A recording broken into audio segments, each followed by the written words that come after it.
If you're thinking about making a move from Chicago to Indy, you're definitely not alone. It's a popular transition, and for good reason. But there are a few key things that you should know before you pack your bags.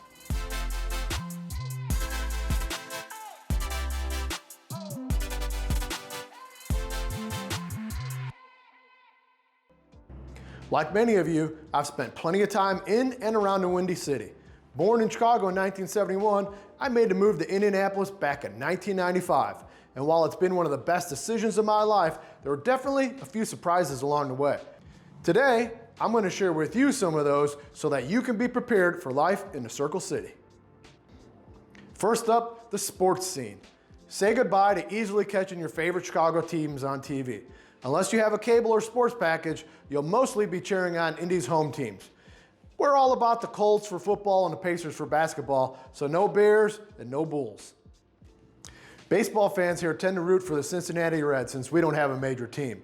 And while hockey isn't huge here, we do have the Indy Fuel, our minor league team. And you might be surprised to learn that some big names have played here in Indy. Guys like Blackhawk Dominic Hasek, Wayne Gretzky, and even Mark Messier. Next, a word of advice. Stay clear of Speedway during the month of May, especially around Memorial Day weekend. The Indy 500 is a massive event with practice sessions and qualifications leading up to the race. Traffic around the track becomes a total standstill. Trust me, you don't want to get caught in that. Plan your errands and outings accordingly. Ever wonder how Indianapolis got its nickname, the Circle City? It's all thanks to I-465, the interstate that loops around the entire city. We often use a clock face to give directions. Think of it like this: Carmel's at 12 o'clock, Greenwood's at 6 o'clock, and Avon's at 9 o'clock. It's a handy way to get your bearings. Prepare for a change in your grocery shopping routine.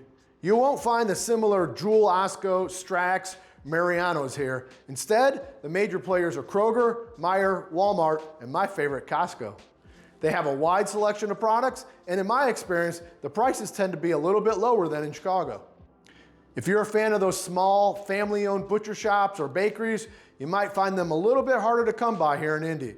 We do have some, but not as many as in the Chicagoland area.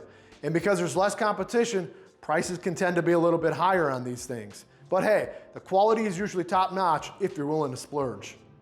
Missing those Lake Michigan beaches already? It's understandable. Lake life here is a little bit different. We have to venture out just a little bit further to find larger bodies of water. Some popular options near Indy include Geist Reservoir, Eagle Creek Reservoir, and Morse Reservoir.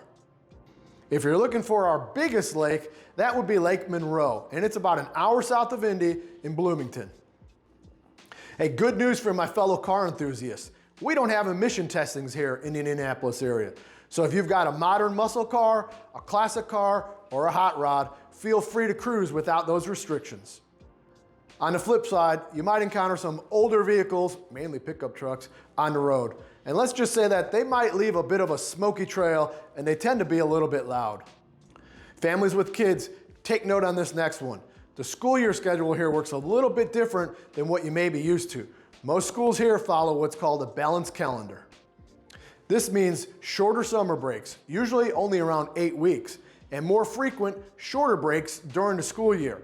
We get 2 weeks in the fall, 2 weeks in the spring, and 2 weeks for winter break. The school year typically ends in late May and picks back up in late July.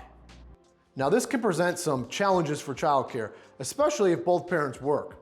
With these shorter breaks scattered throughout the year, you might need to think differently about childcare solutions than you're used to in Chicago. Day camps, after school programs, and even relying on family or friends might become more important. It's definitely something to consider as you plan your move. The Indianapolis International Airport is our main airport, and it's known for being clean and efficient. However, depending on your destination, direct flights can be limited and sometimes a bit pricier. The good news is parking is much cheaper than at O'Hare or Midway. My personal tip, check out the park and ride lots. They're just a few miles from the airport, and they offer shuttle from the parking lot to the terminal, and it costs only about $8 a day. Don't expect to hail a cab on the street corner. Uber and Lyft are the dominant forms of transportation here. You'll rarely see those traditional yellow cabs anymore. Rideshare services are readily available through the Indianapolis and surrounding counties, but if you're headed out further, it's a good idea to schedule a ride in advance.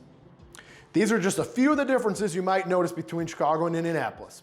If you'd like to dive deeper into the cost of living, the housing market, or anything else Indy related, be sure to check out my other videos. And of course, if you're thinking about making a move to Central Indiana, I would love to help make Indy your new home. You can find my contact information below in the description, and thanks for watching. Boiler up!